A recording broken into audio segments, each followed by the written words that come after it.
एक बार की बात है, तुगलकपुर राज्य में राजा विक्रम सिंह नाम का एक राजा हुआ करता था। वह बहुत ईमानदार और साहसी था। उसे अपनी प्रजा से बहुत प्यार था। उसके राज्य में सभी लोग खुशी के साथ रहा करते थे। क्या हुआ महाराज, आप इतने परेशान क्यों हैं? अब क्या बताऊं महारानी आपको तो पता ही है कि हमारी कोई संतान नहीं है। मेरे बाद मेरे राज्य का वारिस कौन होगा, बस यही बात मुझे खाई जाती है।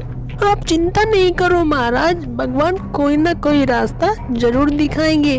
राजा ने महामंत्री को अपने कक्ष में बुलाया और कहा, महामंत्री, अब हम वृद्ध हो चुके हैं, पता नहीं अब हम कितने दिन जीवित रहेंगे।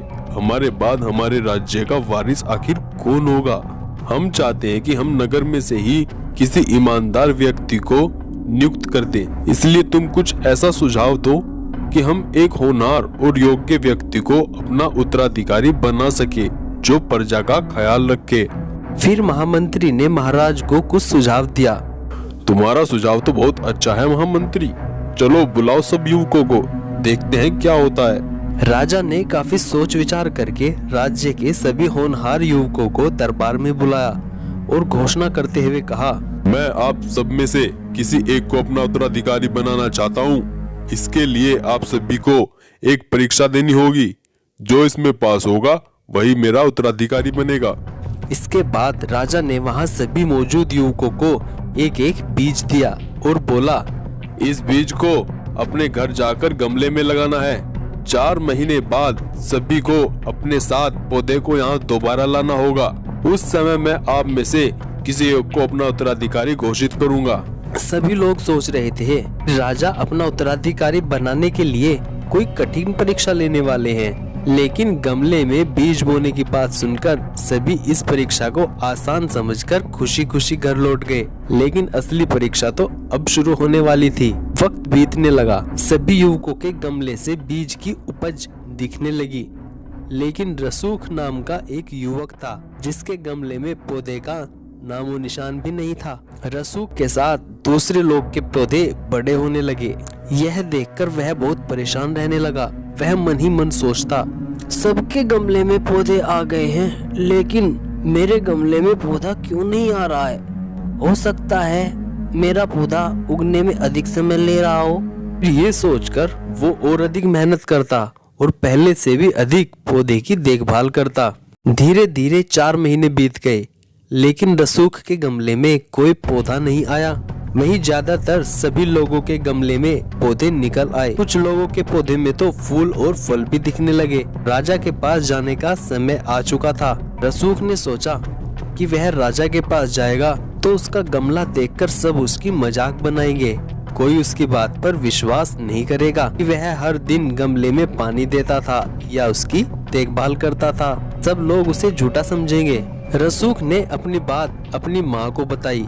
तुम ही बताओ माँ, क्या मेरा महाराज के सामने जाना सही है? रसूख की माँ ने उसे समझाया और कहा, बेटा, नतीजा कुछ भी आया हो, लेकिन तुमने मेहनत करने में तो कोई कसर नहीं छोड़ी ना। तुम्हें राजमहल जाकर उनका बीज लौटाना चाहिए। जो होगा देखा जाएगा, इतना सोचते क्यों हो? माँ के समझाने पर रसूख मान गया और खाली गमला लेकर राजमहल पहुंचा।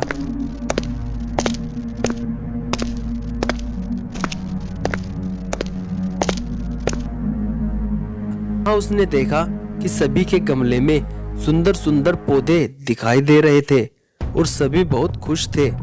उसका गमला देखकर सभी हंसने लगे और अपनी मेहनत का बखान करने लगे। वही चुपचाप सूख अपनी आंखें नीचे किए शर्म से बैठ गया। में राजा आए और सभी के गमलों को ध्यान से देखा।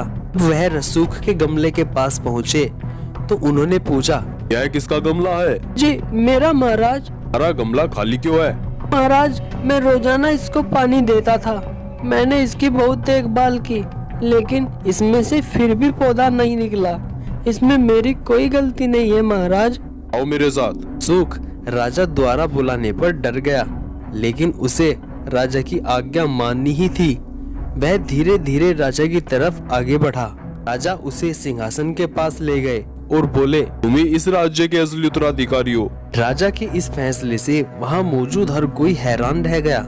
राजा ने कहा, मैंने जो बीज तुम्हें दिया था वह नकली था, उससे कोई पौधा आ ही नहीं सकता था। अब सबने बीज बदल दिया, लेकिन रसूख ने ईमानदारी के साथ 4 महीने मेहनत की और अपनी असफलता स्वीकार करते हुए भी मेरे सामने खाली गमला लाने का साहस दिखाया। रसूख में वो सारे गुण हैं जो एक राजा में होने चाहिए, इसलिए राज्य का अगला उत्तराधिकारी मैं रसूख को ही बनाता हूँ। तभी युवकों का सिर शर्म से झुक गया। वे चुपचाप दरबार से बाहर निकल गए। इस तरह रसूख ने ईमानदारी की बदौलत राज्य का सिंहासन पा लिया।